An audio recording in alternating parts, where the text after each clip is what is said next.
এই হসপিটালগুলি চালায় Bill Gates, তার বাড়ি হলো আমেরিকায়।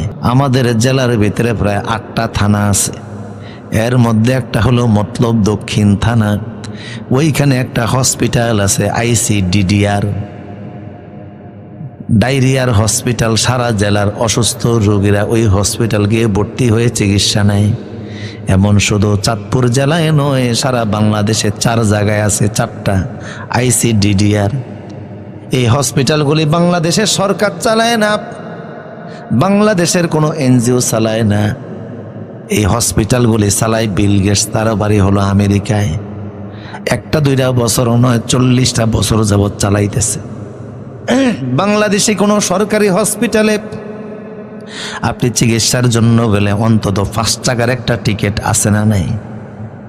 কিন্তু ICDDR গেলে 1 টাকাও দেওয়া লাগবে না, ভর্তি ফি নেই, ডাক্তারের প্রেসক্রিপশনের কোনো টাকা দেওয়া লাগে না, ওষুধের টাকা দেওয়া লাগে না।